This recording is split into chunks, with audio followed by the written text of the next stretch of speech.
Cool. We're live. Hello. Hello, those joining us on Discord, and hello to anyone that is also on Twitch. We're going to chat about some upcoming spoilers, as it might be. Obviously, some of you might know we have had some kind of changes recently. We saw the updates of the natives a couple of weeks ago. We've just got all the mechs updated as well. So, Julian, maybe you want to tell us a little bit about the mech update before we kind of get into anything else that's coming. Sure. I mean, maybe to go a little bit back on what happened this week. I mean, everybody who's actively playing definitely knows that we had quite a bit of changes recently, and like you mentioned, one is the mech revamp. Which was like pretty cool. So we released the update on Monday, just for the people who are maybe not that actively playing to have the background to it. Since we switched to the version 1.11, we had like a huge rework of the game mechanics, and we really wanted to make sure that the game kind of gets much more like beginner friendly, that it's easier to understand and to learn. But at the same time, of course, by making it easier, we also wanted to make sure that it still keeps like this depth, like the depths of like decision making and strategy. And obviously, since we had the new game mechanics, but all the effects except natives were still the one of the previous version, it was not really like the good gameplay experience. So what we decided on is just say, hey, if it goes very well with like the natives and we really like the mechanics, and we're always improving, of course. Never ending challenge to, of course, create the perfect game, but like we are very satisfied with the mechanics. So we said, hey, if the natives already work the way they're intended to, then we go into revamping the mechs and also revamp the cyborgs afterwards. So I know I personally the last 2-3 days played a lot to try the new mechs, and so far I can't really say that it brings a lot of fun back to the game, because obviously only playing native is not so fun. And I mean, to show it a little bit, we also want to get some games in today, but maybe before we do that, we can also talk a little bit about the event that is currently on. So can you still hear me? I think for me your screen is frozen.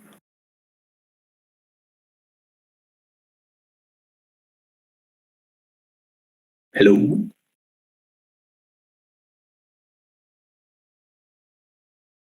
Okay, I think maybe Craig is just gone. I will just continue talking. Yeah, okay, he dropped off.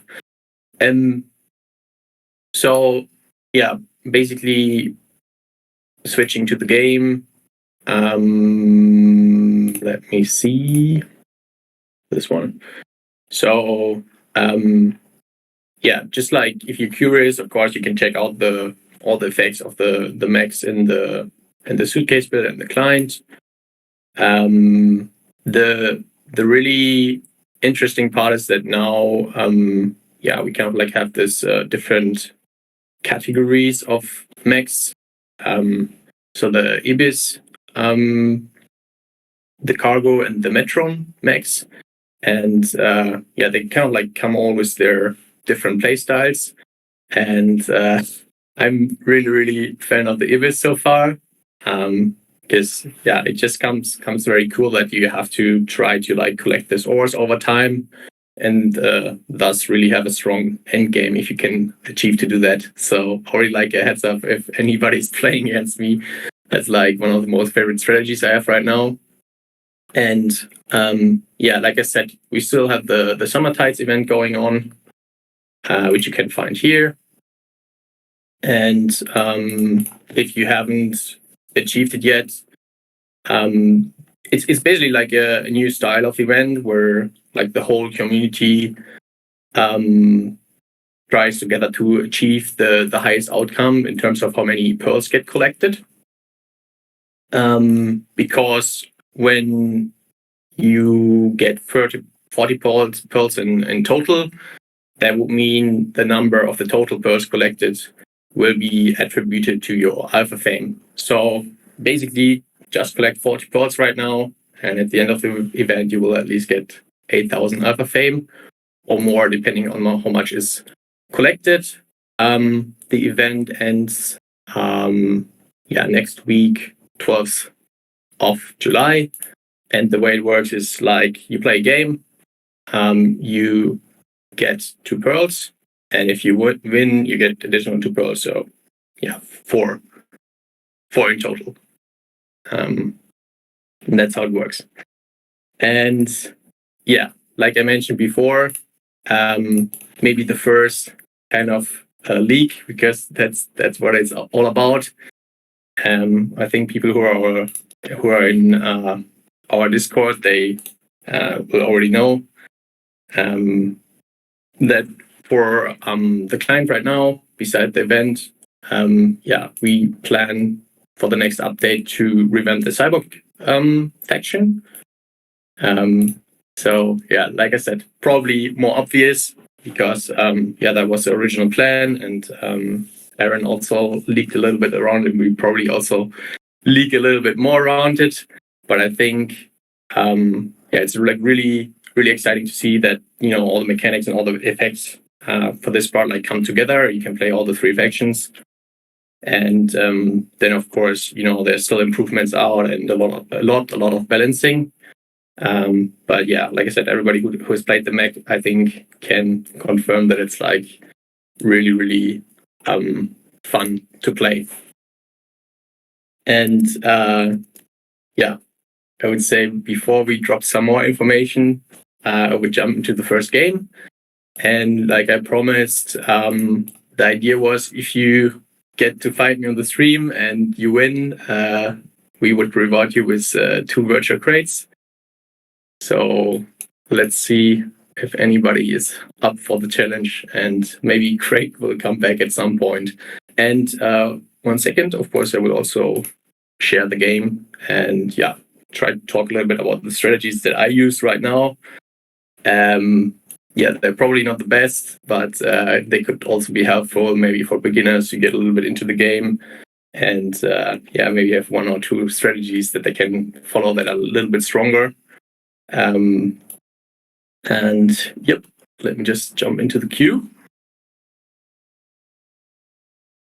A lot of people are online. I hope you guys just waiting to get into the queue. And if you're lucky, you can play against me. Let's see.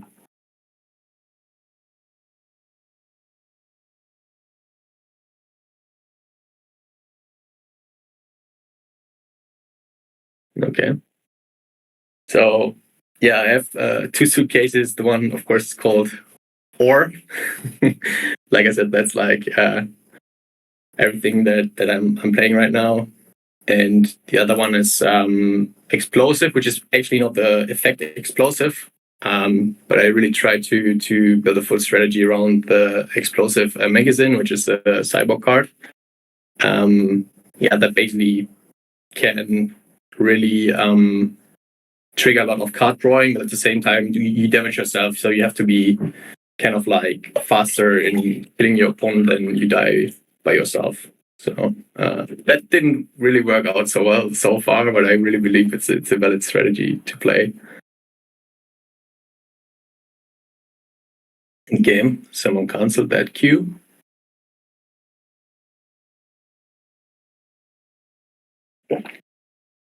Okay. Hi, Cusp.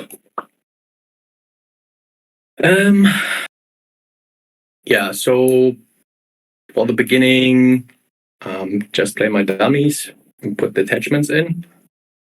Play my 2 minings. And then what I usually do is But mostly I buy the 2 units and the 2 attachments. Of course, if I don't really like them, I would also re-roll, but they are like kind of okayish. And depending on if my opponent is also playing mech, I would also buy like a Severed Strike. But since I'm the first player now, I'm not really sure. And also I prefer in the second turn to actually get through all my cards that I bought, and I will get like an extra mining buy in the next turn, which I wouldn't have if I bought 5 cards. Don't know if that like super makes sense, but that's just like the playstyle that I have right now. So usually I get the 2 units and the 2 attachments, or it could be also 2 units, 1 attachment, and 2 mining. But then, as soon as I play the unit with the 1 attachment, I will draw the last card. So I always make sure that, I kind of like get these 6 cards, and from there, like go deeper into the game. And then at the same time, I mean, of course, it matters also a little bit what is coming, but I usually try to play like a split between native and mechs. And Cyborg not so much because they're not revamped, so they're also not so fun to play. And for that, of course, it's good like to start with like the Auditor and Tinkerer, because both of them can be enhanced with affection points very low. So, for example, the Tinkerer has an enhanced value of 10. The Auditor also has an enhanced value of 10, which you will always have in your second turn. So right now I only have the 6 faction points, but as soon as I play my 2 mining, and that's why I said, right, I often only buy 2 cards at the very beginning, so I can make sure I get the other mining, just like this. And then I will have the 10 faction points. I guess even if you buy 5 cards, you should probably always get the 2 minings. Now I even got my dummy back, which is also not bad. So I can enhance Tinkerer, and if I had the Auditor already, I could also enhance that and, kind of like start to collect faction points, because that's what these cards are about. Now I have to rush a little bit. I'm really not used to streaming, so it's talking and thinking. So at the beginning, let me just stick to like the main units and attachments that generate faction points. So later on, I have a very strong late game.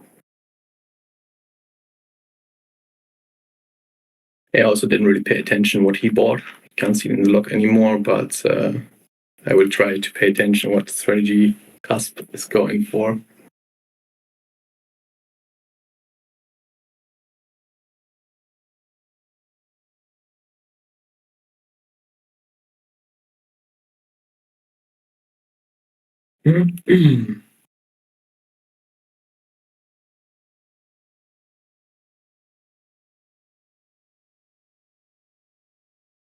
So good thing, of course, like to keep the bot control as long as possible. Right now, it's a little bit tricky to earn it back if you don't have it. So like first 3-4 rounds, of course, pretty heavy around getting the bot control. Cusp also bought the Severed Strike because he knows, or he saw that I go heavy on the mech cards, and he can counter that. What I also try to provide, prevent more like the same way I try to go a lot on the units that generate faction points. At the same time, I try to prevent my opponent to do that. For example, the Auditor will create 4 mech points every turn for my opponent. So obviously I try to kill it off as fast as possible. And like I said, for my Abyss strategy, I want to collect ores. So I'm here very lucky that I already have it. So sometimes it's even good like to keep 1 attachment slot open, because then you can put the mining drill in and already get the ore. Where if you put it before, you draw an extra card, but maybe your unit is cut off before you can actually attack. And that's also not really what you want. Okay, let me do a bit of play. Mutation on that guy. Let me play the ore so I get another unit with another attachment. Can't play the unit anymore. I don't really want the charge. I want to buy something. Okay. Oh, Casp is disconnected right now. So yeah, if I paid a little bit more attention, I could have enhanced the Ripple drone, which gets +2/+2 the moment you have an ore in your hand. So when I attacked with the A dummy, I got the ore, could have enhanced, then played the ore. While actually, I'm not sure. Maybe I could only get the faction points because I played the ore, which is draw one card and gain 3 mech faction points. So I'm not 100% sure about that one.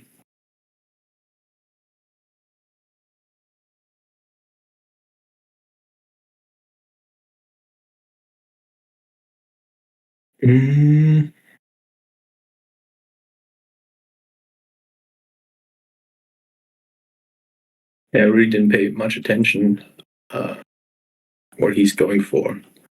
So when I don't have a unit in my hand, I can do a redraw. That's like a bit of a quick fix right now. Maybe in the long term it will change, but it works quite well actually. So again, I want to collect a little bit more faction points. I buy the heavy cargo, of course. That's like my key unit for the late game. Artillery is always good, another mining drill. And I really don't want him to collect faction points. So even though my units are dying, I think I will just get it off. And then get another mining drill on board. And do we get an urban ambush?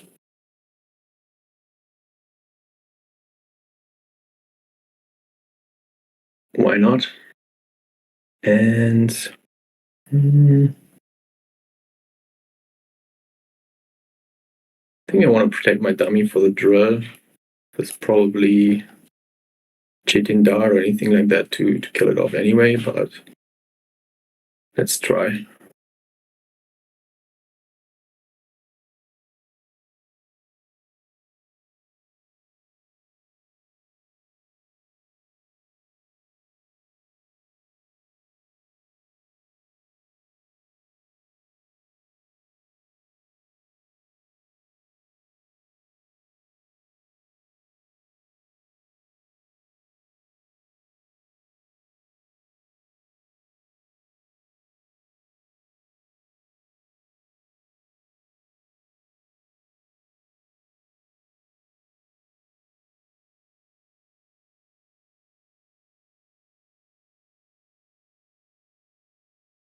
Okay, so since Greg's not here, I also have to pay a little bit attention to the chat, like on Twitch or in the stage. If you have any questions, of course, also feel free.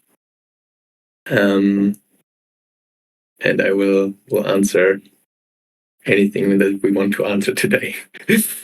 Let's get another cargo, munitions kit, and mutation. And let me think for a second. So my dummy survived, which is good. Do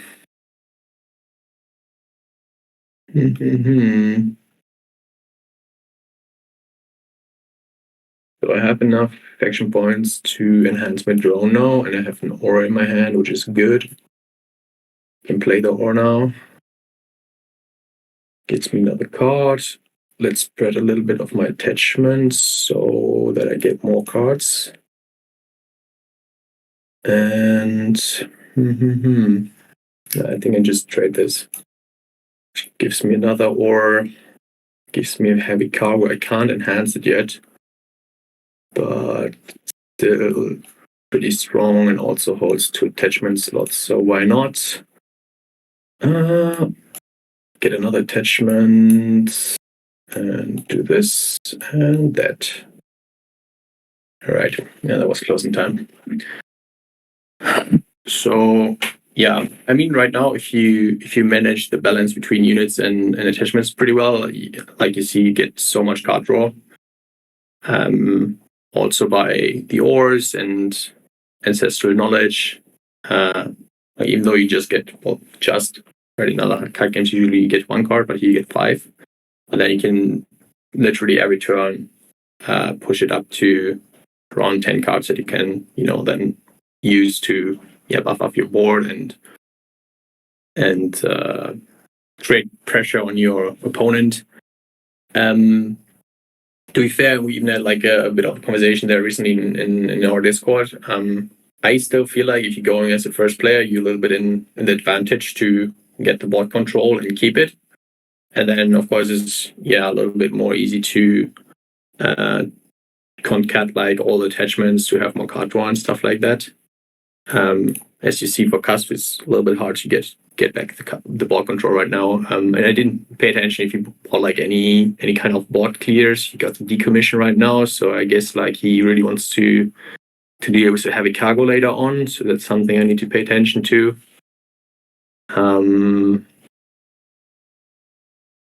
But yeah, I think I already generated so much ore that it will be very hard to counter like the end game strategy there. And yeah, we already have the first cargo that we can enhance now and get our 7-8 taunt. So yeah, there's a decommission in his deck, but he did it will be still in the discard pile, so it will take a while to get this. And I guess I will just do a bit of trading, nothing crazy. Collect some more faction points. Can clear this one off. And no, go for another munitions kit. All right.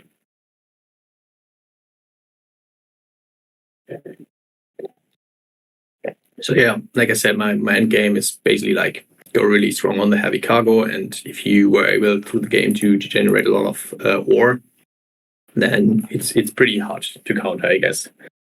I haven't tried it yet. Like I haven't had an enemy that goes very very much on this strategy, and it's also a little bit hard at the beginning to actually create the loop of ore generation. I don't know, it looks pretty easy, but like when Mech was released, I think the first 4 games I didn't even get one single ore. So it can seem very easy, but it's actually not. And also like the more the opponent pays attention to it, right, you can really prevent you from creating faction points, you can prevent from like collecting more ores and stuff like that. So yeah, I think in the end it comes really down to like how many different strategies can you play and to see what your opponent is going for and really counter that. Yeah. So sorry, Cusp, maybe next time. Like I said, maybe I had a little bit of advantage because I went first and all that. I think in the like high level ranks it really matters a bit more if you're first or second. But then we also like have collected all the statistics for like the last 1,000 matches, and it was very very balanced. It was like 49.5% or something that actually player 1 was winning, so player 2 was even a little bit higher in terms of win rate, which was a bit of a surprise. Hey man, are you back? Hello. I didn't turn my video feed on. So I will just stick with voice. I see. Are you Cusp by chance? It was just like the moment the match started, you were gone, and then when the match now ended, you come back. My secret identity. I'm hoping it'll stay stable now. Like I say, I've just said that there was workmen down the road this morning. I thought they'd all done. I don't know what they're doing, but they're playing with the junction box, so I don't think it's helping anything. So for now, I will stick with just voice, just because that seems to be okay.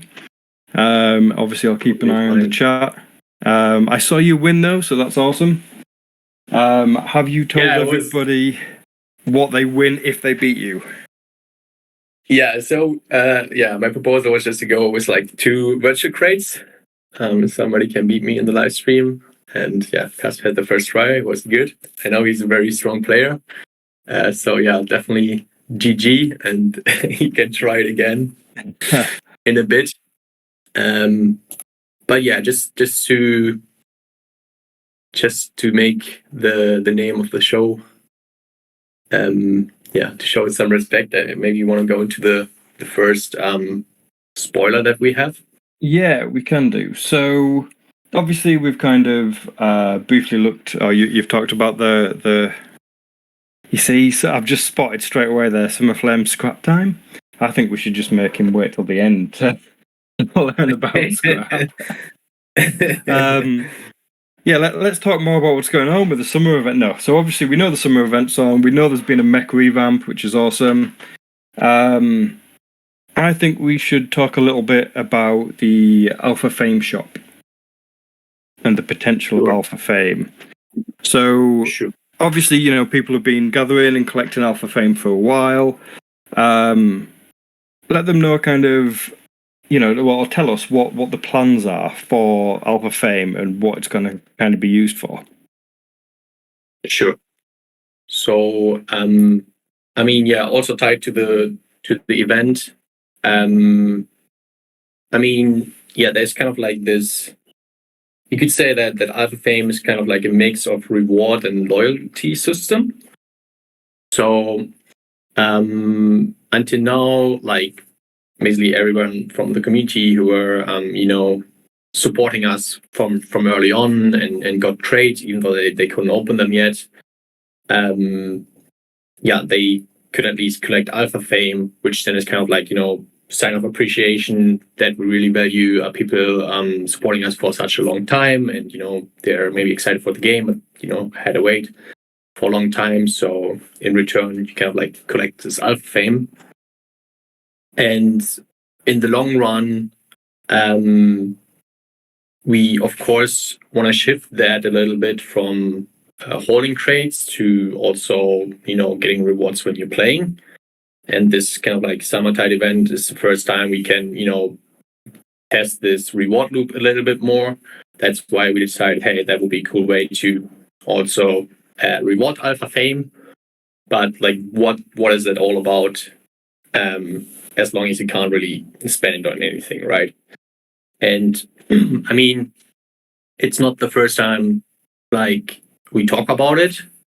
But like it was so far it was not very specific what that means, or like what Alpha Fame can be used on, what you can spend it on. The only thing we have basically shared so far is that it's about customizations. So everything related to cosmetics and customizations in the game that doesn't have direct impact on the gameplay, because we want to stick to our skill to win ethos, obviously. But just would be cool to be able to customize the experience a little bit, and maybe also show off like a few rare collectibles that you may have. And Alpha Fame is definitely one way of kind of like receiving this rarer collectibles and cosmetics. And like I said, they're all NFTs, so yeah, so it's got to be more kind of bragging rights, isn't it? I've got this unique thing that you can't get because I'm awesome.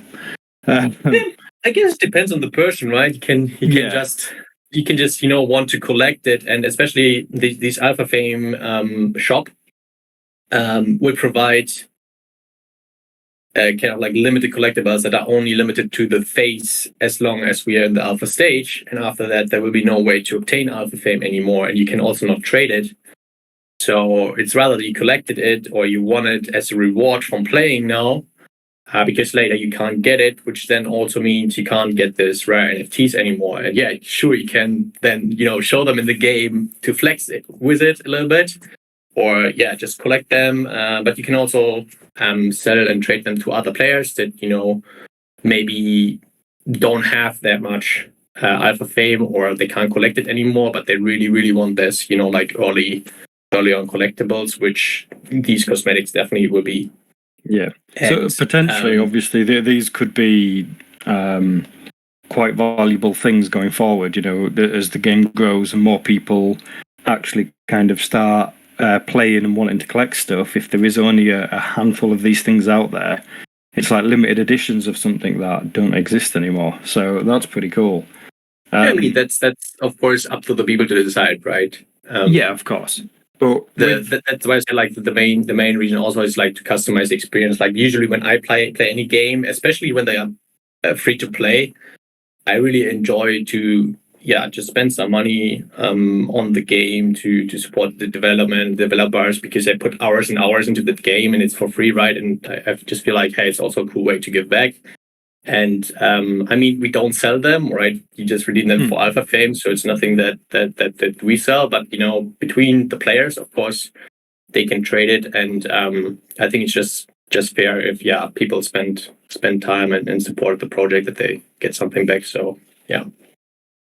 That's cool. Is there any plans then in the future for, obviously, once we're out of alpha, we've given our support to all these people that have supported us, and if you're here now, thank you very much.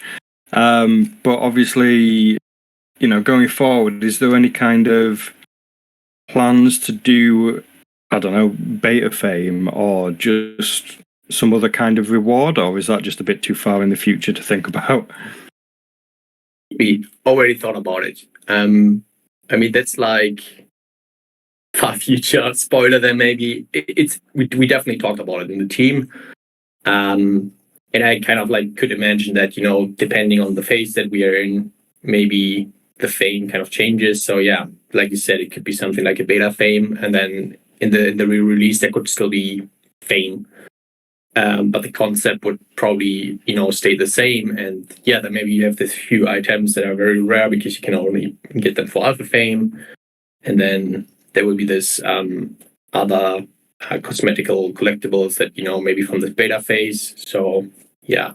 And then, later there will be something else, but then it will be always limited to the phase. And like, it would not be the same item you can purchase with alpha fame or beta fame.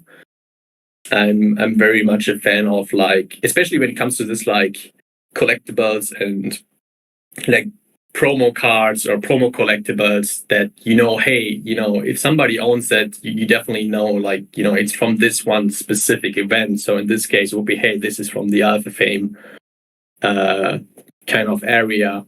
So basically, one of the earliest collectibles that have been for Sage of Serra. And if somebody owns it, oh wow, like he's whether very early on in the game, or he just got it from some other player. Yeah, I think that's. I mean, I play all kinds of games, and there's some games I play, I won't name any names, but the rewards that were once, you got them at that time, and they were really unique, and then now you can either buy them or they appear in, they've come back into cycle, and it kind of lowers the, not, actual monetary value, but it lowers the value of what they are. So I think having things that you can only get at this moment is awesome, and I think that's how it should be. So I think that's pretty cool. Yeah. And I will not spoil everything, but just to go a little bit ahead, maybe you've seen it already in the announcement for the stream. But I think one thing that from the beginning people were very, very fond of and happy with were our kind of like promo cards. And we have 3 of them. We are, I think, more like a serious sci-fi game, but like the promo cards have been more like on the cute side. I mean, because also the cards, they're promotional, and we already distributed them to anybody who supported the game before we made it public now. And we got a lot of positive feedback for those.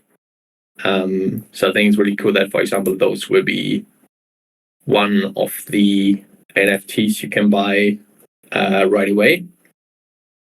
And yeah, there will be other things and of course it's like a growing process, right? We don't throw everything at the very beginning that you can redeem for Alpha Fame, so it will be ongoing.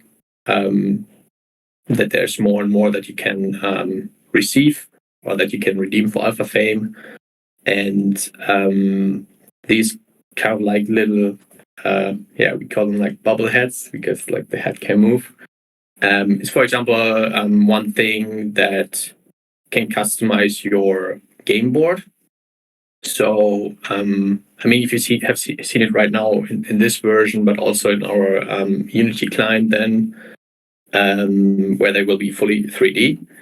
You kind of like already have this placeholders at the corners. Where now for the Summer Tides event we have this pearls, obviously. But yeah, that will be, for example, a place where you can kind of like put the statues and kind of show them off, and then of course there will be also upcoming kind of decorations that you can place on your game board, and your opponent will of course also see them, and to show off your NFTs you then need to own them. And I think they're like super cute and really excited. Yeah, I think these are awesome. I get my hands on those. Since joining, these 3 characters have been awesome. Like I've said it before, it's like kind of trying to pick your starter Pokemon again. I have to admit though, these 3, the Boogan is still my kind of go-to with his little berries eating. I do like the Vorpal though; he's really cute. But yeah, these are, I know, like you're saying, it's a whole sci-fi game and stuff, but these are, when you look at like Final Fantasy and they've got their Moogles and stuff like that, it's the same kind of idea. We've got this, kind of mascot, I suppose, a little bit is one way of looking at it. And having these as one of the first things as NFTs, I think is brilliant. So, yeah. So obviously, talking about the leaderboards and stuff and the Summer Tides events and so on. And we've talked about Alpha Fame and kind of that's one of the rewards you can get on the leaderboards and such. Obviously, Alpha Fame is one of them. There's potentially other rewards as well, which obviously includes scrap. Is scrap going to be a reward for the leaderboards? Maybe. I would propose we play another game, then we go deeper into it. But I was about to say that. I was going to say let's before we actually explain what that is, why don't you have another game and see if someone wants to try and win a couple of crates off you? Yeah, maybe let's think about the shop. Like I said, right? The this little figures, just like an example, and there will be other stuff that will be released with Alpha Fame shop. So like we maybe mentioned before in a few examples, obviously there's a lot of things where we can do customization. It will not come all at once. I will, be continuously adding to that. But just to see the potential, how you can customize your game experience and also show off with these NFTs. I think the figures are a really cool start, and you really can think further, right? Like that the game board can be customized, or parts of the game board can be customized, cardbacks, avatars. There's like a lot of stuff, and but like I said, it has been a long time where we collect Alpha Fame, so we want to make use for it, and really not talking timelines here. But you guys know this spoiler alert format now is kind of like a monthly event. So maybe you can get a little bit of idea of the timeline we are talking about, just as a little sneak. in brackets, you're saying soon-ish. Yes. That just doesn't have much, right? So I can say very, very soonish. Maybe that's fair enough. But yeah, we still stick to our like no dates policy. But I would assume this question will come up anyway. So it definitely. I think it's I think it's fair to say, you know what, like kind of watch this space. It's we're almost there kind of thing.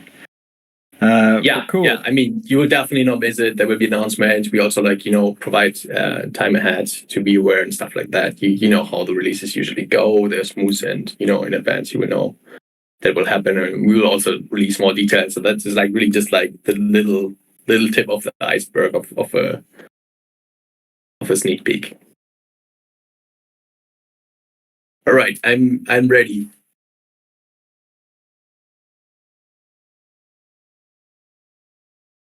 Are we ready to go? Are you just going in the lobbies to do these then? Yeah. Obviously, I missed the start, so I wasn't sure if you were lobbying up with people or just randomly playing, or. No, I think I will just queue. I think it was perfectly fine. I think there's like, yeah, okay, I already have someone.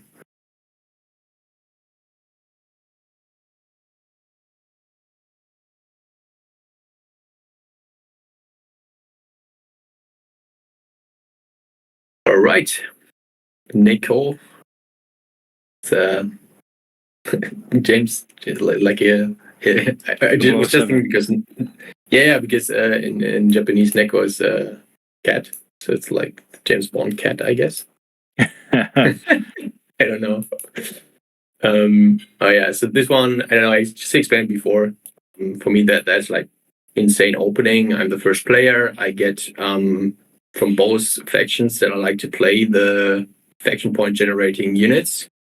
So the Tinkerer and the Auditor, and they both generate faction points per turn. And then I also have the mining drill, which I really need for my ore strategy. So I go on that. Like if I have games where I don't get the drill, I also think about going stronger on a different native strategy, for example. But this one is just pretty good opening hand. Also the Trauma Hive I really like. It also generates faction points and gives you +1 defense, which is also very, very helpful to keep the ball control at the very beginning. And again, I will stick to just buying the 4, not more. And I just use the reroll for fun because I want to get a little bit of the feeling what kind of suitcase my opponent has, which I feel like it's a little bit more cyborg heavy because I don't have these cyborg cards in my suitcase, so they definitely must come from their side. And I mean, it gives me a bit of the idea what they maybe want to go for in terms of strategy, even though I don't think there's like very strong cyborg strategy right now, at least not that I know of. So I guess until they're being revamped, I would assume it's really hard to.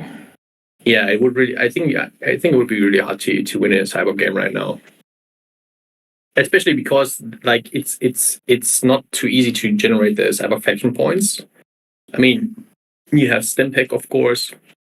You also have the Street Peddler, which kind of like it's equivalent to Auditor and Tinkerer. But I mean, I haven't intensely tried it, right? And I'm not playing around so much with the cyborg since they're not reworked anyway, and I really enjoy the mech right now. So doesn't. I cannot speak the truth here necessarily, but just from my experience, should be pretty hard to play cyborgs. Okay, so let's stick to the plan. Play the 2 minings. Can enhance here. Can enhance here. So I already start to generate native and mech faction points. Get another hive and mining, and another repo drone. And we'll just put this one on the Auditor because it has a shield. And the mining drill, I will maybe put here. I mean, it's only empty slot, and maybe clear the board a little bit and leave Nico with his bloop, which is like the second player.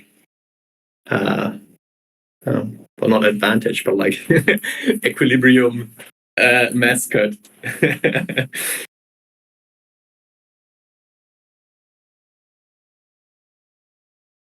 Have you played the? See, we need to see that in the alpha shop as well. Yeah. Their plans. I can only tease their plans around the bloop.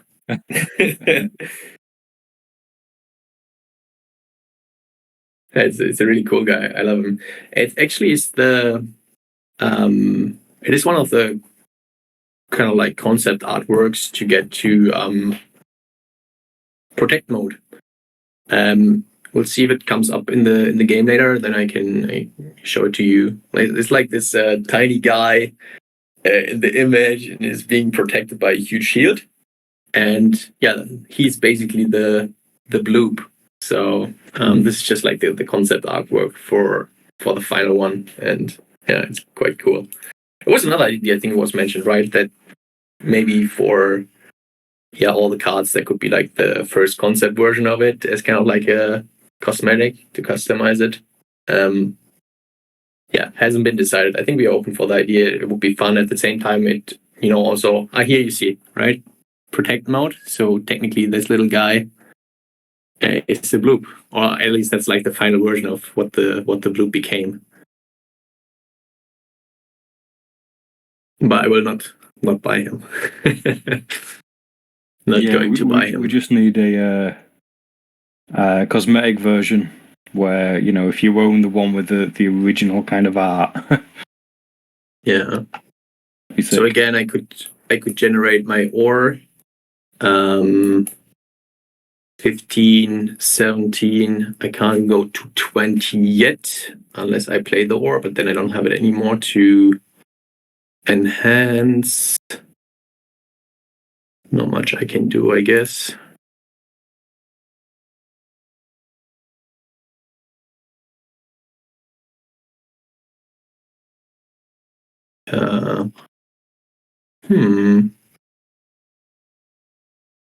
I think I will not trade because I want to keep generating faction points with the Tinkerer and the Auditor. We'll just play the ore for attachments. A bit unlucky. That's what it is. No, I could enhance, but I don't have the ore in the hand anymore, so I will save it up, and I probably will trade all. It doesn't. Could have kept the ore, but the mining drill, but I think he would probably trade it off anyway. And also like a recommendation for beginner players, you don't necessarily have to spend all the buys that you have. So you could see like first round I had one left, and now this round I had one left. It really depends what is there and also what you're looking for. And I want to go more straight into the direction of my strategy. So I only try to really buy the cards that I need for that. Which can be, of course, a little bit more costly because I have a smaller deck size. I cycle more, so I also get more damage on my avatar, but that's okay for me because usually, even though my opponent never attacks me, usually at the end I'm still down to like 14, 15 life. But then when I get my heavy cargoes with the taunt, I'm very much protected and usually works out.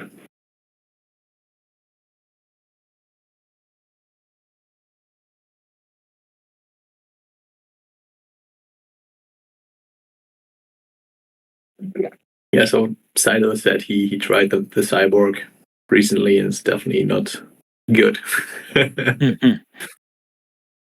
Yeah.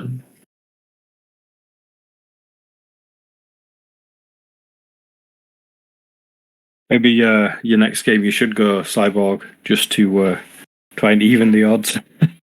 Oh man, I don't know. We can. If I don't lose any game, the last game I can try. I just checked the chat. I come back, all my units are dead and his board is full. I'm not sure what happened. I think it's the James Bond move. But what I will do is try to counter a big board a little bit with Shield Burst, Urban Ambush. And of course I get the cargo. Oh, and I only have one unit to draw from. That will bring me in a very tricky situation.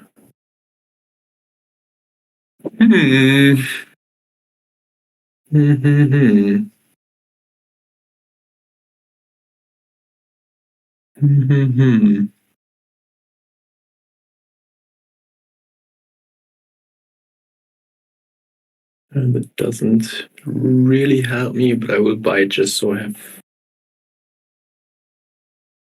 potentially a bit more pressure here. Okay.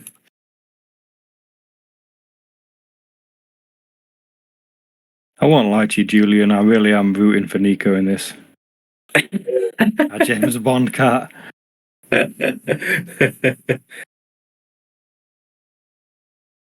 Yeah, And it's nothing personal, nothing I've got against you. It's just the pure fact that you're really good at this game, and I'm not great.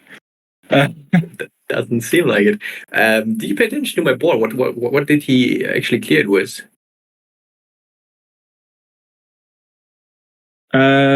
Was it not?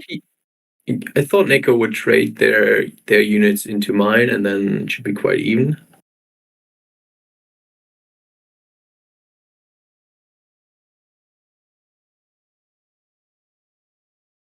Well, it is what it is. Let's see if I come back. On the other hand, I feel like maybe Neko hasn't figured out that he can enhance his units. Perhaps. So, yeah, just to explain it for beginners, every unit has two types of, you could say like form. So you have the basic and the enhanced form. And if you hover over the unit cards, you can see the correlated stats. For example, here in the Reaper drone, it's a 2-attack, 1 defense unit. But then when you enhance it, it's a 2-1 still. But it also gets the effect if you have an ore in your hand, gain +2/+2.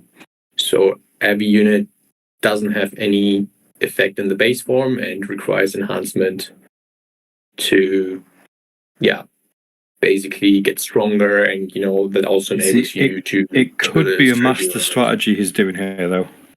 Potentially, but for that rather than enhancing the lower ones, he's maybe waiting for some of those 40 enhanced ones or something. Could be.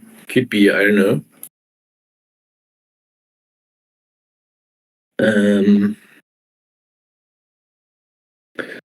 So at least I got the board back now, and I really shouldn't have bought the Lodge Enforcer. I really don't need him, but maybe, like I said, can build a little bit of pressure. Just played the Shield Burst, even though nothing is happening, but I get the faction points, and that was my turn to get back the board control. There would have been another potential solution, right? I get the Auditor, which in the enhanced form comes with a Plasma Shield. So then, combined with the Shield Burst, it can help to clear the board. So that's why I bought both of them, the Urban Ambush and the Shield Burst, to basically counter that he has a full board. And there's Shield Burst, there's Urban Ambush, and there's also Corrosive Volley, which are all full board effects. And there's also on the Cyborg side the Explosive Barbecue, which actually in the team is one of our favorite artworks. We always love it, and like whenever we work on the West, let's put it there, let's put it here. It's always somewhere. Yeah.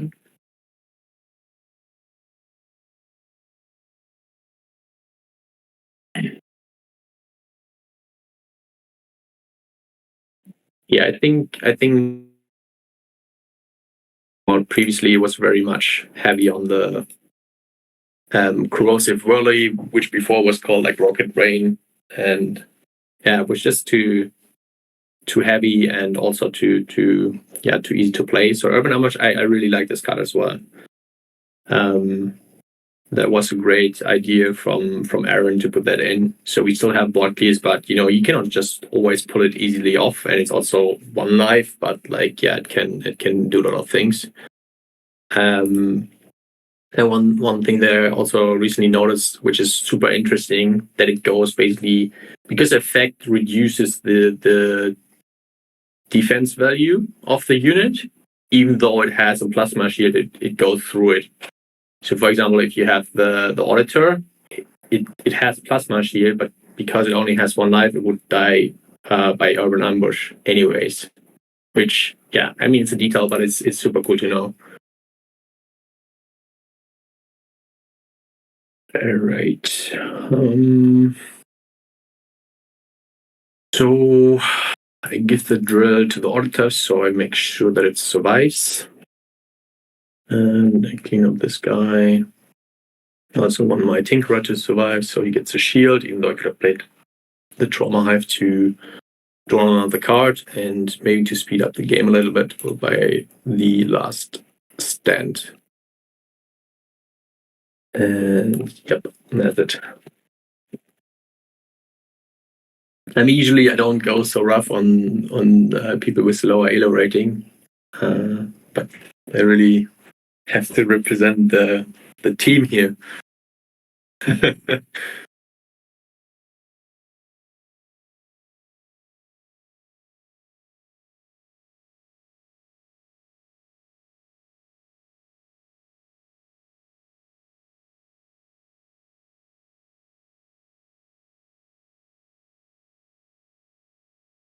You have a favorite card, Craig? Hello, sorry, my internet cut out. But then, favorite card was all I heard at the end. Then, Yeah. After last week's stream, I'm quite a fan of that ancestral knowledge. Yeah, but is it because of the effect or the artwork? Mainly from the effect, the extra thing. But you know what? Actually, I really like the artwork. I just imagine like getting into a den with all these kind of strange ancestral creatures and just being like, you're in over your head kind of thing. So I think the artwork's sick. But yeah, no, now understanding the effect more after, I'm sorry, I can't remember who it was, but whoever kind of suggested it and kind of taught me about it last week, that actually, I find that now to be just a really cool kind of useful thing to always kind of have those extra cards in my hand. Again, I'm still trying to figure things out, and know what cards match with what, or, what synergize with what, as it were. So I think as a kind of noob, if you like, it's definitely a card that, like, if I see it, I'm like, I've got to get it. Yeah. It would probably be changed. It's too much of a no-brainer. That really you can never make it wrong if you buy it. But it's a cool one. So yeah, I'm back to my cargo, but I haven't had too many drills so far. I really try to get my last stand because then I would have lethal. Right now I have 7, 8, 10, so I'm missing 4 damage. I mean, I run one Tinker right in here, so there will be another one, but it was not enough for lethal. So yeah, actually tried to get the last 10, but I didn't. Too bad. I know I'm too slow to play everything, but yeah, there it is. Yeah, I really tried hard. That's why I killed the Tinkerer, so I can put another unit with 2 slots, put 2 attachments that draw me 2 more cards, and yeah, just trying to get to the last stand, which I bought recently. But yeah, okay, next round. I really like the art on Last Stand as well. It just matches the what the card is as well. Yeah, I mean, it's also one of the artworks we have on the main landing page for Skill to Win. Yeah, it's really nice. And the animation also is really, really cool. We say that about every card, and let's just admit that Chelsea's amazing at animating these cards. It doesn't matter what she shares and shows. It's like, yeah, I love that. It's awesome. It's true. But to be honest, at least for my playing so far, I feel most like I identify most with the playing style of Cyborgs. I really like those. It's like a little bit crazy guys, and you really have to manage between being very aggressive and putting a lot of damage out, but at the same time, everything is like self-destructive, and it also hurts yourself. So this balance I really, really like, and I don't know if that's for that reason, but just generally for the artworks is also like the artworks I like the most. So yeah, like my background, very, the Red Fang and Last Stand, and what we had before in the video, the meat grinder, just crazy. Yeah. I think that kind of cyborgs in general tend to have a feel of kind of like a berserker, just not worry about their own not worry about their own. Sorry. So the cyborgs don't worry about their own kind of safety. They're very just a little bit psychotic and stuff, and just go for it. Don't worry about the consequences, kind of thing. I think that's cool. You see, I definitely think I like the natives. The mechs are cool. But no, I really like the natives and artwork wise, because I don't know, like that's, you know, if you went back in time in Serra, then in theory, you know, the people maybe wouldn't have been creating cyborgs. The mechs might not have existed. So these are the original race, and I really like that. And some of the artwork, there's that. I don't know if it's one that's released, but it's like one that's kind of it's like a giant that looks like it's laid down in a field or something. Are they in here? I'm not sure if it's in here or it's just one we've got. Like, no, that's not in there. It might be just one of the concept ones we've got. Okay, But sure. Yeah, but yeah, no, all those. I mean, and the mercenary as well, the Tlekpa mercenary. Yeah, he's mint. Like from the get go, he was just one of the artworks. I was like, he's cool. He's that kind of like cool headed kind of, you know, take you out kind of thing. Cool. Right, let's jump back to some spoilers because, you know, we did kind of promise we'd talk about some more stuff. So I really think Summer Flame wants to know about this scrap and what scrap is. Sure. So, do you want to just kind of explain what scrap is? Yeah. Or just say it's that pretty picture there and that's it? That's your spoiler, that's all you get to see. No. So, again, right, it's just spoilers. There's more behind it, more that we will share soon. But generally, it's also something we have on our roadmap to release very soon. And I mean, I don't think we shared anything else than that it will be the in-game currency of Sage of Serra. Yeah, so maybe to provide a little bit of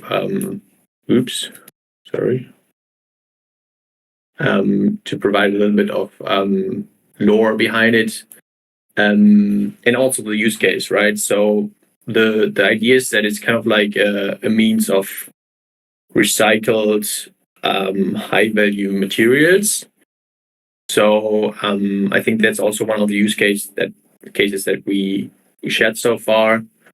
For example, if you have a lot of certain cards that you don't want anymore, but the amounts are maybe too big for trading, you would be able to recycle these cards and you would turn them into scrap.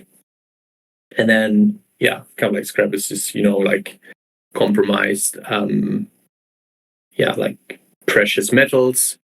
That's why you can kind of like see that they're like, you know, combined from different metals into this kind of like currency. And they're different use cases, right? One is the recycling part. So that's also something being planned. I think we shared it already, that, you know, people can recycle their cards and then they can use this in-game currency to do different things. And one thing to do with it is to spend it in our shop. So you can, you know, basically turn cards that you don't want into scrap, and then again use scrap to buy new crates with it. Or basically everything that is sold in the shop can be also bought with scrap. And I'm not talking about the Alpha Fame shop. Alpha Fame shop, everything exclusive only for Alpha Fame. You can't get it with any other currency unless you buy it from other players. But yeah, for example, you can turn the cards into scrap and then get new crates if you want to. And there will be another use case we come to later and a few more. But just as an outlook, Sage of Serra in-game currency, there will be different ways how to get them and how to spend them. And the closer we will get to releasing it, we will also get more to the use cases and how it's being released. One catch up to your previous question. this will be also a currency that is part of the rewards being distributed. So, not saying the exact time, but basically, like I said, the event also is for us a little bit of a stage where we just test certain mechanics. But going forward, there then will be not only Alpha Fame rewards, but there will be also scrap rewards. And then, like I said, there will be different use cases where you can spend them on. One is definitely also to purchase everything in the shop. Technically you can come into the game free to play. Base set will be for free all the time. So you have everything you need. You know that you share the cards with your opponent. So even though they have, other cards that are maybe from other sets or that are stronger, you can also use them. So it's completely good to win. And you can get high in the leaderboard and really turn your skill into these rewards. And you have Alpha Fame then to spend on the Alpha Fame shop, and you have scrap to spend in different directions. And by that you can just extend your collection of NFTs, of cards, of cosmetics, collectibles, stuff like that. Did we mention again, because I keep cutting out a little bit, did we mention how the kind of seasons, if you want to call them that, will run, like for kind of what kind of duration and stuff like that? So don't want to go too deep into like the reward distribution and also like the economy yet. It's fleshed out. It will come soon in more detail. But what I can say is, it should be based on the rank that you achieve on the leaderboard, so that the rewards in like the ongoing rewards should be based on the ranking in the leaderboard. And of course we will run events once in a while at all times, and we also integrate rewards for people who are just very casually playing, right? Not everybody can be high in the leaderboard, while at the same time actually there will be thresholds. Maybe let's say you have to play 10 games or you have to win 10 games to be eligible for rewards, but basically everybody who is on the leaderboard should get rewards. It just matters how high you are, how big your share will be. Of course, the higher you are, the more you get, essentially, isn't it? So exactly. And so far we have planned to kind of like have, I don't even know if we would call it like seasons, but it kind of is, to have them pretty short to begin with, just because we also do a lot of testing. And we also want to encourage people to get into playing, so they will be rather short, probably about 2 weeks, similar to the event. I mean, you can already notice it right now, right? Like last week was really crazy and like a frenzy of games that have been played. We even broke our record of like games played per day. And now in the second week already it's a little bit less. So I think it makes it more fun to just reset the leaderboard more often and give people the opportunity again to try to fight for the top.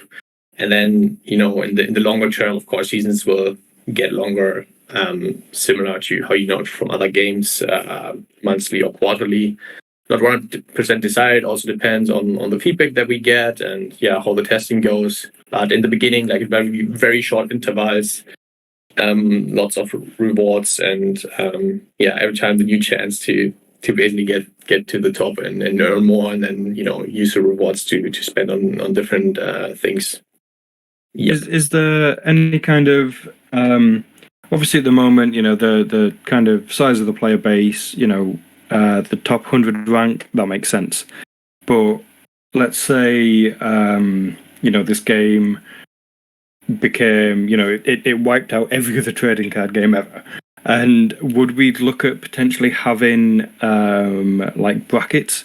So you might be in like a bronze bracket, silver bracket, and then the top 100 in those brackets would earn rewards based on the bracket.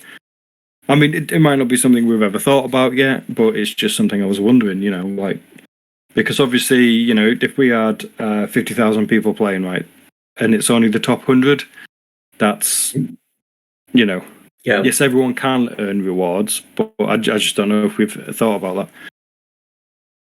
Yeah, it's a good question. I mean, there's no final answer yet. I mean, how you know it from the prototype client right now, we have a leaderboard. There's basically the classic Elo rating implemented, which comes from chess. So you win games, you earn points. You lose games, you lose points, and depending on how high ranked your opponent is, you will get more or less points, or you will lose more or less points. So, for example, in the last game where I played against Nico, he had far less points than me. So even though I won, I didn't really take much from him. Like I said, that's like the classic model, which we will just start with. So we have some kind of ranking system, but yeah, there's like a lot of ongoing discussion also within the team, what we think like if we can improve the system and how to change it. And I don't know, I'm personally also a lot like a fan of this kind of like leagues where you get from bronze to silver to gold to diamond to whatever. Which then again also is just kind of like another representation of this leaderboard number from 1 to 100,000, which maybe is not so interesting, right? Because it feels a little bit better to know, hey, I went from bronze to silver. That kind of like means something. But what does it mean if I go from rank 90,000 to rank 80,500? I don't know. So that's a little bit open. We will start simple, right? But like it's also something we discuss and improve and we'll move forward in a direction that we really like. It could be the leagues, could be something else, but no matter what it is, right? I think the difference that we really want to make compared to other games, which also is I think one of the core elements that is so super interesting about using blockchain technology, is that you actually enable to create a reward system that applies to thousands and thousands of players. So, if there are 100,000 players playing actively and, they're on the leaderboard, like just from technology, it wouldn't be any problem to have 2, 3, 4, 5 different types of rewards and distribute them to like 80,000 players. And it doesn't matter if they live in like 100 different countries, right? So that's where this technology really kicks in, and you kind of like have the advantage of these things. And that has always been the idea, right? That we make use of the technology because it actually provides a cool benefit. And I think this is a cool benefit because in the games that I have played so far, there were always like this prize pools and this cool tournaments, and you feel like, hey, yeah, sure, if I'm like in the top 8 best players in the world where I have to compete with maybe a million other players, you can kind of like earn something, right? But if you're not, you don't. And like, I mean, I guess most of the people are just not that good to compete with a million people and be in the top 8, right? But compete with a million people and say you get into the top 20,000. That's probably a different story, right? It can be already very, worthwhile. And I think that's where it gets really, really cool in the long term. So yeah. Yeah, I think that's cool. Yeah, it was just a thought, like when you start thinking about these kind of larger numbers, and that's why I thought I'd ask. I know it's not something I've really chatted with anyone in the company about. It just came to me, and I thought I'd ask. So it's interesting to hear kind of like your thoughts on that. Do you want to play another game before we talk about the next spoiler? Yes. One more lead to scrap before I go into the next game. So first of all, like I said, I mean, there's more to scrap. We will also provide the information in more detail very soon. Like I said, here's just really for spoilers. It's not like the full thing, so stay tuned about that. One thing that I also already can give away, and I think that will make a lot of people very happy, especially the ones that really supported us for quite some time already. When we release Scrap, we thought it would be also fair to just do an airdrop to our current community. So again, the way we distribute it and how you can claim it and when and how it works, we will share. But I just wanted to say thank you to everybody who's sticking around for so long. And of course, we will also provide an airdrop of Scrap to everybody in our core community. So that's it. Now we can jump into another game. I think that's awesome. I think that's, at the end of the day, I'm new to the company, but already I can see, the fans are what make this game what it is. And us being able to support them back and show that, we are listening to them. We like, their support and so on and so on. I think it's awesome. So yeah, that's cool. All right. Like I said, pay attention to what's going on. Details will follow. Want to share there for sure.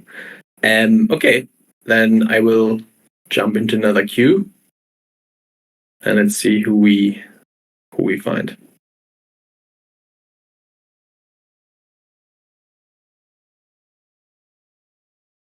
I also see Summerflame online and Silo playing.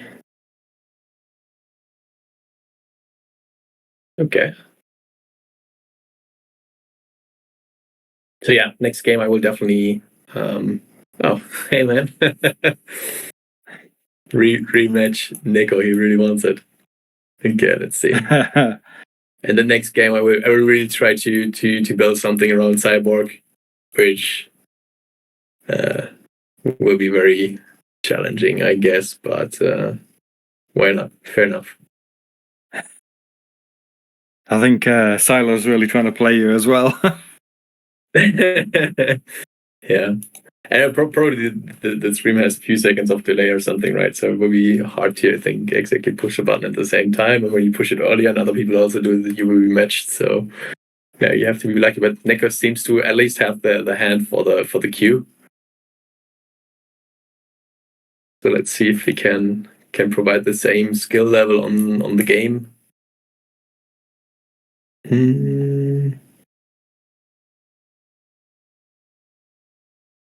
So this game, I didn't get the drill yet, so I maybe will adjust my strategy by a little bit.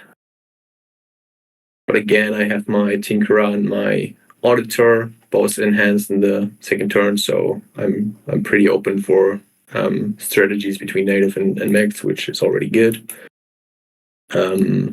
Let's see what I can get.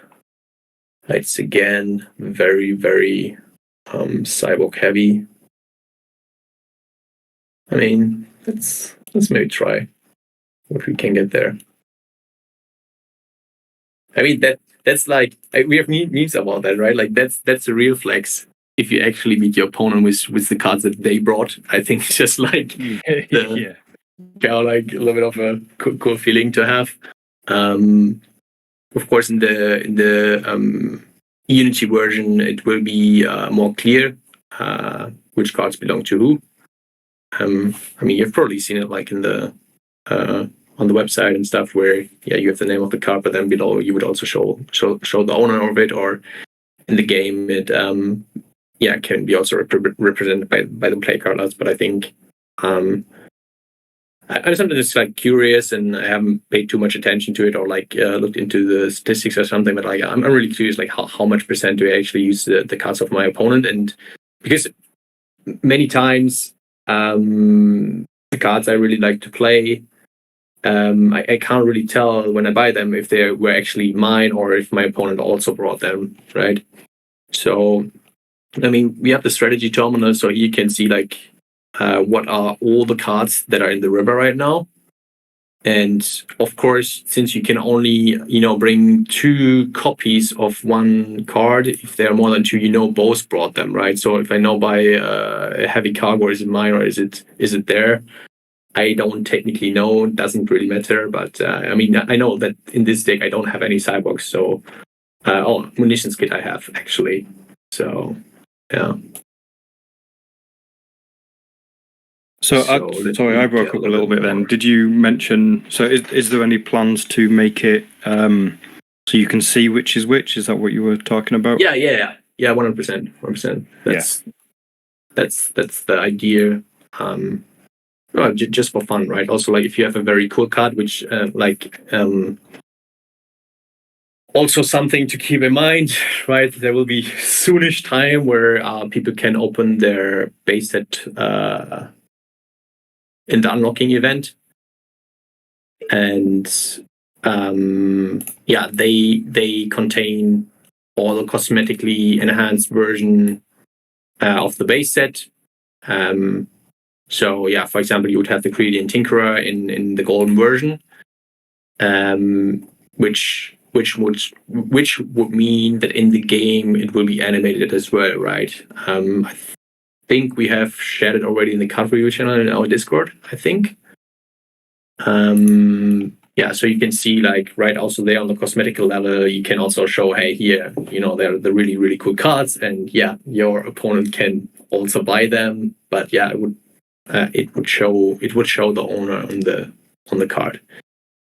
So yeah, again, maybe if you really like that, to get your gold collection with all the animations and you have it in the game, then probably all the time your opponent will be very happy that they can pick them a little bit and also enjoy it for a game, and yeah, maybe get excited to also collect them for themselves, so that every game you will have those cards.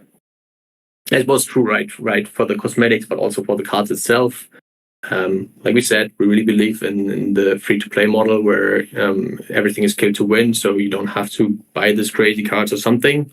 But then again, if there's any card that you really, really like, you probably want to play it every game, right? And always bring it in your suitcase. So then, of course, you need to own it, because otherwise maybe you need to wait 5-10 games to always see if your opponent is bringing it or not. And I wouldn't necessarily want to rely on that, to be fair. Okay, I have to pay a little bit of attention now. I got like in a weird mix of Cyborg and mech. Especially the big Mosh radio will also boost their Cyborg units, so I have to pay a little bit of attention there. That also doesn't really help me if I don't have other Cyborg units. So don't go for the heavy combo this game. Like I said, I would probably have a harder time to collect ores anyway. So in that sense, I don't really mind it.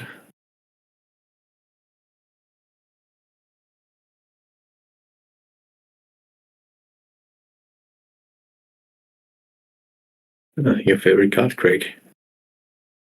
Yeah, see. 2 times.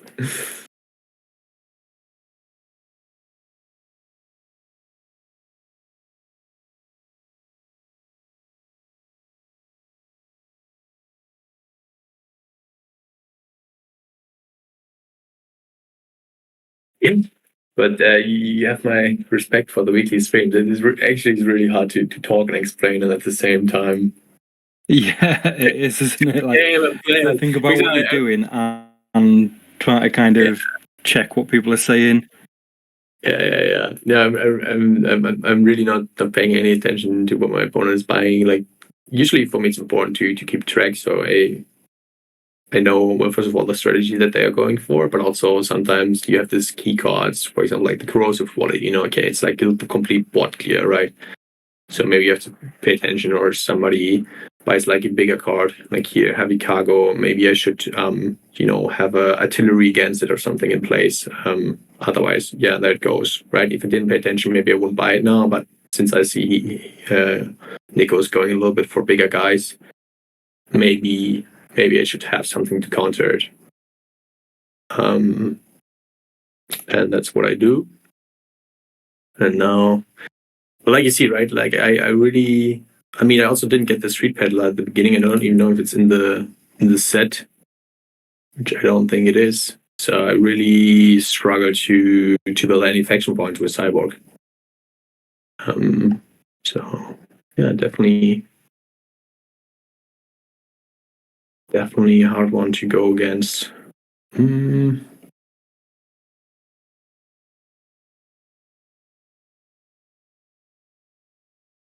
Okay, let's keep the shields. So when this one dies, both cyborgs get a boost. So I want to make sure that I kill this one off before. Then I run in it here. That boosts my other guy. I will try to protected and go like this.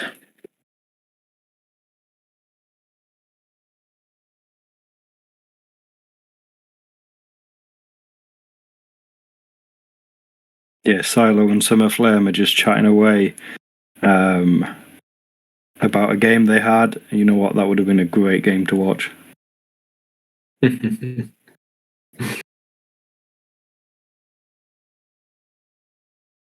I would just like to point out that I beat Silo once. That's my claim to fame.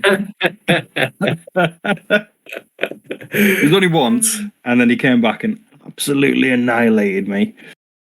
Yeah, I haven't played for against Summer Flame for a really long time. So, buddy, if you're still there, have to catch up on some games. Yeah, he really beat me up hundreds of times. That's insane. Hey, I don't know. I think if we had our match ratio, it would be maybe, I don't know, 98 times Summer Flame, 2 times Julian.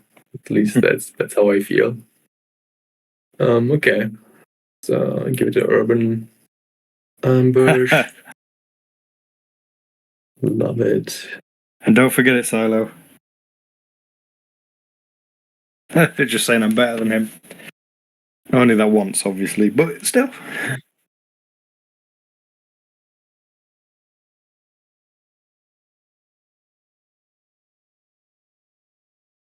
Yeah, I will just go face. There's no way around to build decent faction points for Cyborg if I don't have. I mean, there's not even a Street Peddler in the deck. Don't see how I can get that going. I mean, on the other hand, to be fair, I feel like Neko hasn't figured out that he can enhance his units. So yeah, if Neko can't enhance and I can't enhance, at least it's a little bit fair. Yeah, it just enhanced the auditor and the tinkerer. So I will probably end up with a lot of mech and native points at some point.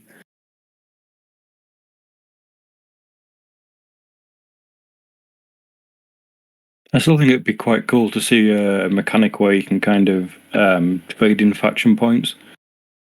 So, like, you've got like 60 mech points there, like a 2-to-1 ratio or something. So, if you wanted, you could turn that 60 mech points into like 30 cyborg points. That'd be quite cool. It also mean there'd be new ways to generate points without taking particular cards. So. Okay, I'm really getting into trouble now. I think the switch to Cyborg randomly wasn't the smartest move.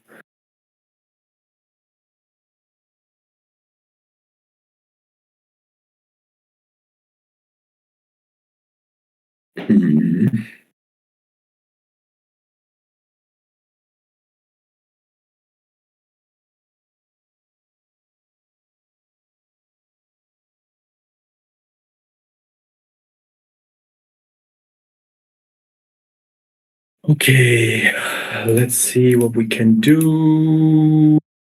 I will pick those two to support me a little bit, and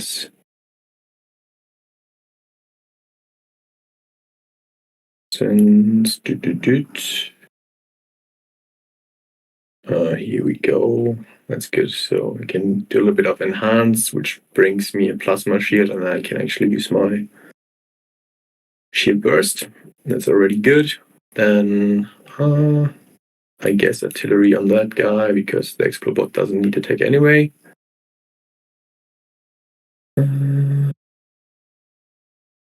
Trade here so he survives and will heal up my team.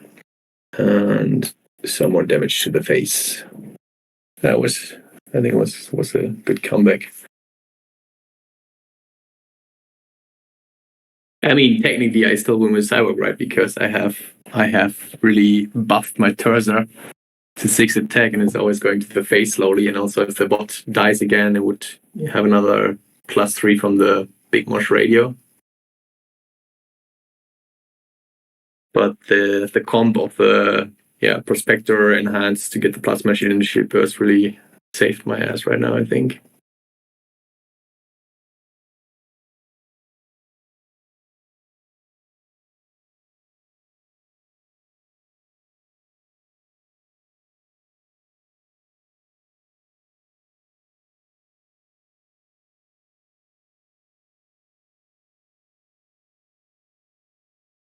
Are you still in, Craig, or can you see Ron in the chat? Yeah, no, he's gone again. All right. Yeah, here you can see it. So, because it was like the elo rating of 1,600 something. Again, I think Nico had something like 1,040.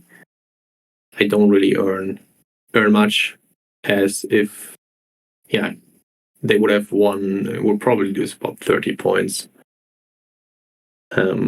which is fair because from the elo rating should be stronger. All right, maybe until Craig is back, I will try to build the suitcase for the last match, which will be Cyborg as promised. Let's see what we can do. Haven't done it for a while. Definitely the peddler to generate faction points again. As you can see, it's the enhanced 10, so that should work the first round. I really like Champion and Red Fang. So probably I really don't like the Champion, and I think Maitland's working-ish. Put a little bit on for my mid game. I think Scrapnik and Truther are a must-have, just for the reason that they have 2 slots. It will be very strong. Mainly the pet bot. I really like the effect of Hidollah Thief. I'm not sure if I can pull it off. 30 is quite expensive in this version. I guess it would be really hard to generate, but let's see. Of course, I go on the barbecue to have the board clear, munitions kit, and I think I will throw in a little bit of accidental insight and see if I can pull off. Don't forget your explosive barbecue. So, let's get a bit of food on here and there. Maybe not this one. Shred pack just in case. Big Marsh radio for sure. Magnetizer for sure. Stem pack for sure. Explosive magazine. Maybe can also pull that off. Reactive armor. What else do we need? I think I'm stable again for a little bit. Your last stand. I like this guy. I haven't played this one forever. I think 40 faction points is really hard. Otherwise, I would also play the bouncer. It's also hard. What else could we take in? Maybe to counter some mech units, which probably is very well played this week. So Silver Strike, Shield Burst.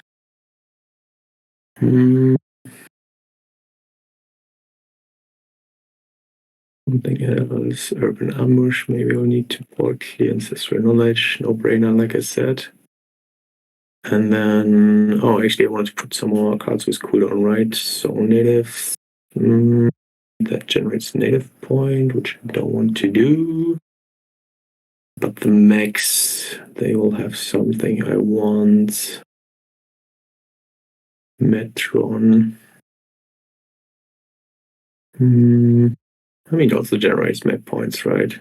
Not really helpful, but it also heals and gives some def. Maybe I can throw in a mech unit for the end game. If I generate a lot there. Don't want to go. I mean, I could play in the hand of my opponent as well, so I would just hope that I will steal. So that I mean, there's also talked a lot about that. I mean, it's also very strategic to just take cards that are crucial for the opponent's strategy. So in the previous patch, it was very popular to play natives and go very strongly for the face. And I remember that at some point I switched to mech because it was the best way to protect yourself from a very aggressive enemy. but it was not just to counter this with that strategy, but at the same time, for example, it was very crucial with native to have the bioplasmatic bolt and the chitin dart at the beginning. And since I didn't bring it to the game, there were always only 2 versions. So when I could grab one of them, it was really, really hard for the native player to build enough pressure in the very beginning to then, strike me down, going to my face. And at that version, mech was very, very strong in the late game, which usually you never got to because native was faster. But if you buy their cards that they really need for the strategy, they also run into a problem. And decommission. Let's see. It's fair enough. And before we start the game, I hope Craig comes back. But if not, I still wanna drop the last leak. So I think best things at the end. I mean, part of the other add-ons, rewards from the leaderboards, in-game currency, and like the Alpha Fame shop. We really want to make sure everything of what we planned for the last years is kind of like really coming together. And obviously, what's the point of getting all these rewards and being able to turn them into cool stuff and cool NFTs if you can't really also collect and trade them. So the last thing to talk about a little bit is our market.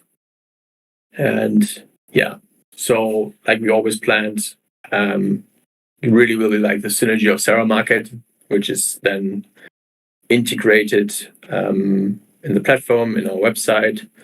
And as always on Serra, we want to make sure that we have it, as easy to use as possible. So again, meaning there's no need for any external tools or wallets, and also for trading, there's no like transaction fees, anything in that direction. Of course, we will have trading fees. So if people are trading, there will be trading fee, and it goes a little bit into the economy part, which I said like we will also go deeper very soon.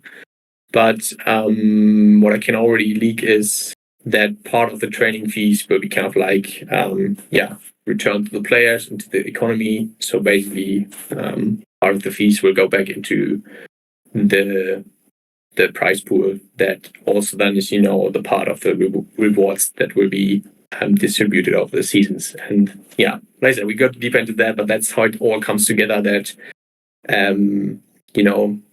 while trading, which by the way is also done with the in-game currency scrap. So that's kind of like how the scrap cycles in this Synergy of Serra economy. And people who regularly play, they can receive this rewards again and then use it to spend in our shop to get more crates, or also spend it on the market to buy specific cards that you really need, or to buy certain NFTs or cosmetics that you really want to play with. And like I said before, like even, if you completely don't spend any money on the game, that's totally fine. You can get high in the leaderboards, you get rewards of Alpha Fame, scrap, other things in the future, which we have also planned. So also more about that later. And as a player, you really have a way to get the things that you want to play with from other players. I think that's what would be like the most to say right now. Again, also about the markets, way more details, especially about the whole circle of rewards, what you can spend it on, and how you can trade it. We'll go deeper into that the upcoming time. It's really hard to be precise, but soonish. But I'm like super excited for the market, of course. And it took a while, but for us it was no-go to not provide the same quality there that we do in other areas. So yeah, for example, make people require a wallet or pay for transaction fees is not really an option. And yeah, we're really happy with this result, and really looking forward to a lot of trading and collecting. And the one thing I'm most excited about is to fill up my set of the Pioneer cards, because I really want to have every 3 of them, and as soon as the market hits, will be definitely the first thing that I try to get my hands on. I'm not even sure which one I got, but I didn't get my favorite, so I hope somebody will sell it to me. That would be my hope. All right, let's real quick come back, and I have some more questions. Otherwise, of course, if there are any questions in the community, feel free. And there will be more information anyway. And otherwise, I will jump into the last game, giving someone the chance to beat me on the stream and win 2 crates. And challenged by Craig, I would go with a just newly built cyborg suitcase this match. So let's see. Let's see. I really hope I don't get a high rank person right now. That will be, I think, very. I think I'm back. Yeah, I can hear you again. Yeah. No worries. I mean, if you still have any questions for the marketplace trade, just throw them at me, or if there any in the community. Okay, hey McBase, also quite a good player. So it would be a really good start for Mac. So I'm not sure what I should do. Maybe I try to play comp between Cyborg and Mac.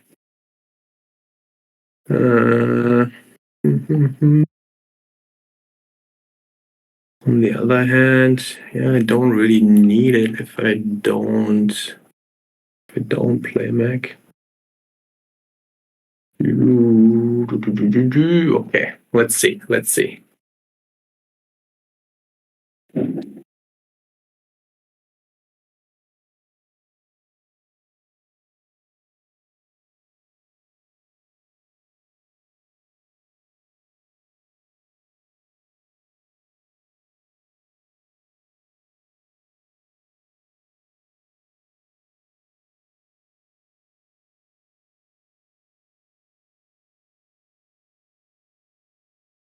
Mm-hmm.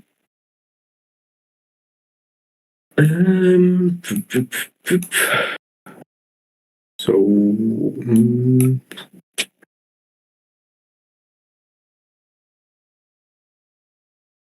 we just put the stim pack on that guy. So if he dies, I will get cyborg points. If he survives, I will get native points.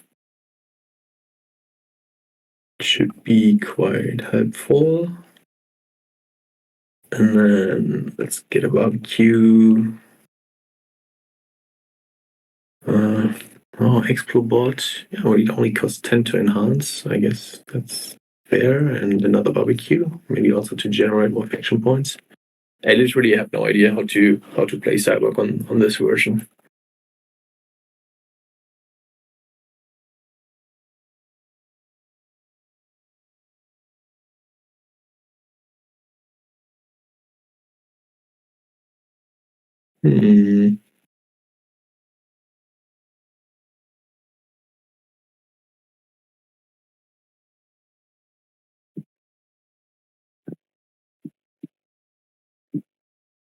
Again, didn't pay attention what my base was buying.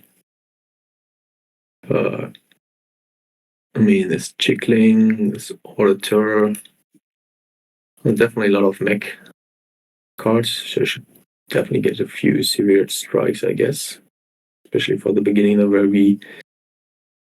very helpful. And I think gonna go for a barbecue. Yes, he would die. He wouldn't die. Even though I removed the shield, that unit wouldn't die. Can do this, but then mine are also gone, and I don't have an attachment to draw more. That's not the best deal.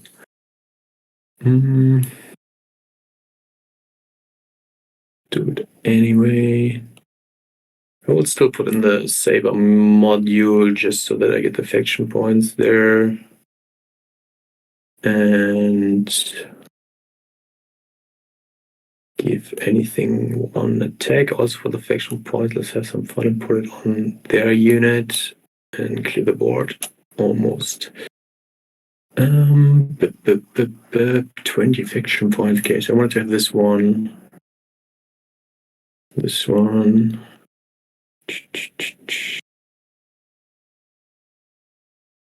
Woohoo! Big Marsh Radio.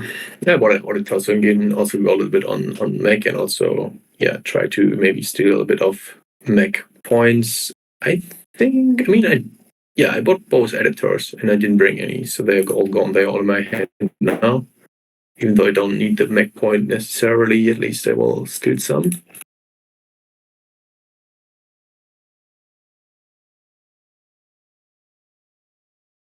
Let's see.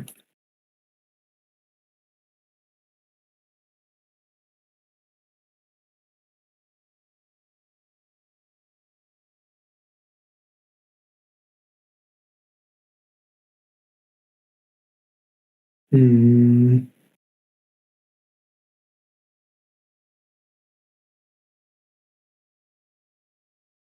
I guess I will just try to save up my faction points for Red Fang and Champion.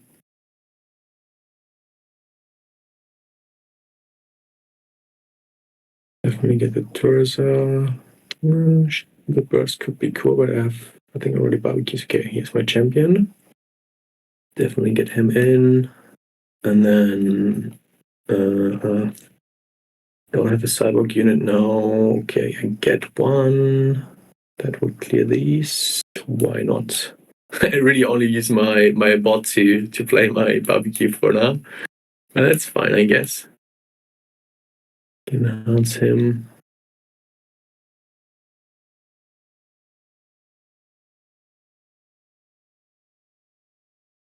What do you think, Craig?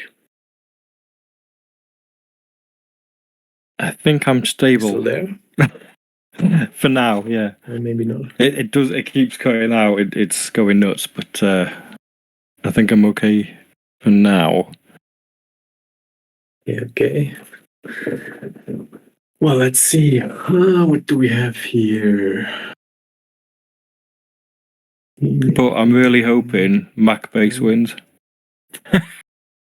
Mercenary healing. Not sure if that is intentionally a strategy right now, but like everything is healing. Healing self, healing allies, self.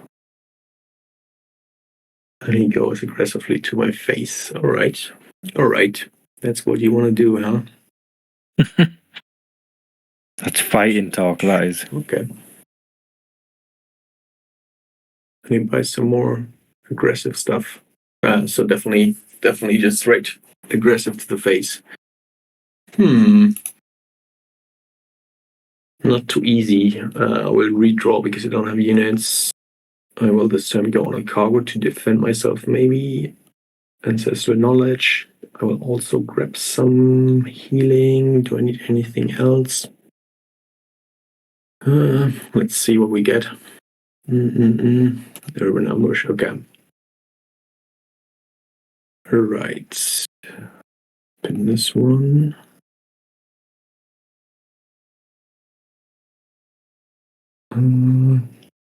So much healing.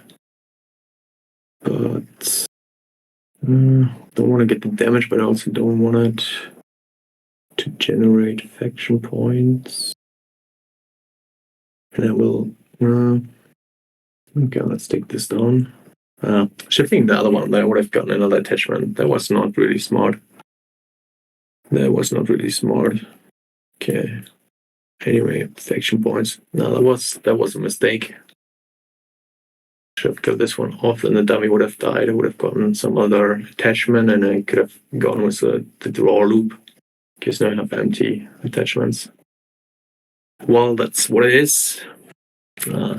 Okay. Let's see. Already down to 15.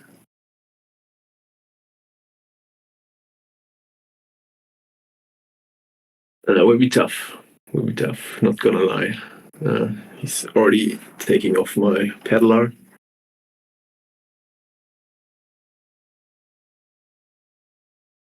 That will also prevent me from playing my barbecue. And again, just straight to the face. It's just insane. I really need to get some healing in, even though don't think there's really good chance to counter this.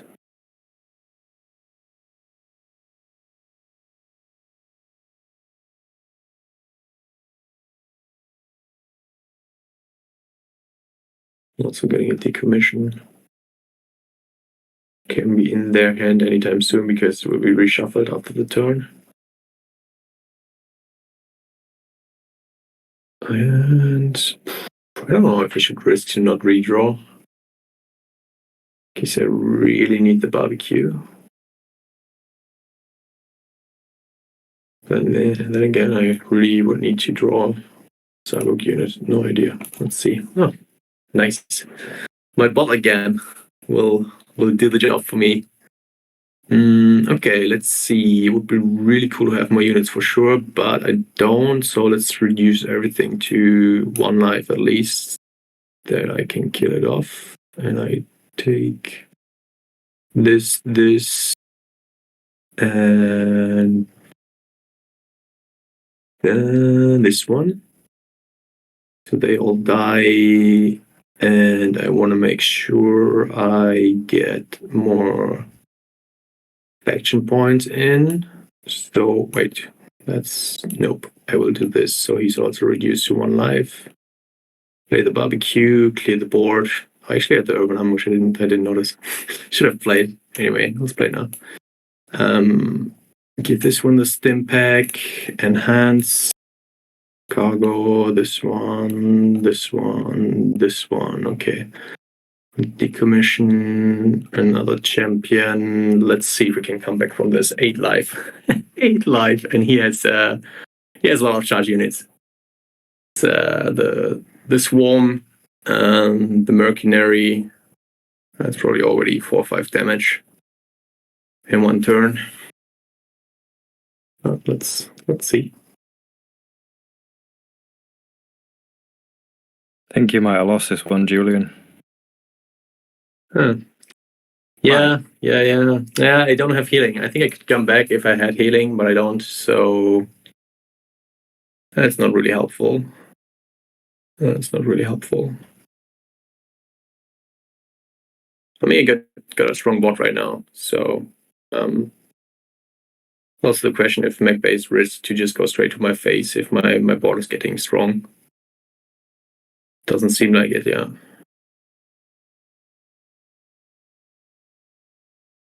Also, Let's see. I'm trying my best to advertise Cyborg here, for sure. I think the champion will be very strong in the setup because there are not many Cyborg units. I will do this one, and I will take this one off, so that boosts my champion to 8. Which is really nice, and I will really just make sure I pick up the whole board. Clear this one. Put the Terza. So yeah, I really just would need some healing. I mean, I probably don't get to shuffle again anymore anyway, so doesn't really matter. Munitions kit is some healing included. These were healing, but yeah. Okay, whatever. Let's see. Yeah, I'm not a fan of that champion, but he builds up his points. Yeah, I love it. Love it. I mean, look this hand. If I can play the 2 barbecues, it's 2 times buffing it up, And that would be very, very lethal. But Macbeth has decommission. Yeah. They do. They do. So you had a game where it was very crazy, or? No, I had a game where they did it. I can't remember who it was. I think it was a name I recognised. I just can't remember who it was. But I don't know. It was somebody I've seen in the leaderboards, and they could have killed me with just a hit, but they absolutely buffed it till it did like 30 damage or something ridiculous, and I just cried. I think, and they wiped everything out on the board as well. It was just like an absolute like, you're gonna die, and I'm gonna make a point of it. I cried a little bit that night. Yeah, in the previous setup before the revamp, I played, like I said, I was more like a cyborg player and played the champion a lot. I really liked it to buff it up that crazy. Yeah. Well, I think what they've done, they've managed to buff it up to 15 and then use Last Stand on it, which obviously doubles it. Yeah, sure. That's actually an idea. I should go for that. Thanks for the inspiration. Like I said, I don't think I will draw it anymore. It's would be like. You can use your barbecues though, can't you? I will, yeah, but it will not be enough damage, right? If I do it 2 times, that'd be 2, 4, 12, but they would also die, so I don't know. But could you not attack before playing your barbecues to use up some of? I do.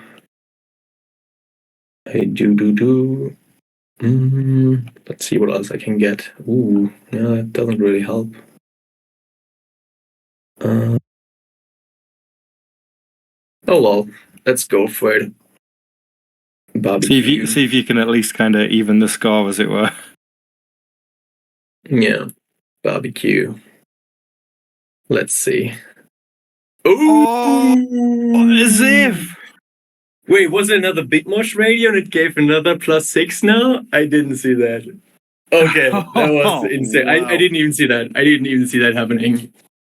That was incredible. There was a Big Mosh radio, right? So I got another boost of 6, and that was exactly what was missing. Ooh. Wow, I'm impressed. I honestly thought you were going to lose that. No word of a lie. Yeah, me too. Yeah, that's a great way to end. Yeah. Well, maybe Cyborg is still a deal and just nobody's playing. I don't know. I mean, like the champion, I really love it, and combined with the barbecue, it was strong. It was strong. It's dangerous, definitely dangerous. Wow. Okay, maybe next time some crates, but like I said, guys, there's still the event going on, so it's quite easy to grab 40 pearls, and you'll be rewarded with plus 8,000 of fame, and also everybody in the top 10, we will double the reward, and there will be some extra crates to win here as well. But to be in the top 10, you would at least need to collect 290 pearls. It's still possible. I mean, I think RS Prime, he just started a few days ago, and also just insane how much they collected in this time. So definitely still possible to get in here. Yeah, definitely. So when what's the actual end date of this then, just so people know? It says on there, doesn't it? Is it the 12th? Yeah. Yeah, 12th of July. So there's still 6 days to go. We've still got like the whole kind of weekend. But yeah, so it'd be cool. Jump into the game. And yeah, earn some pearls.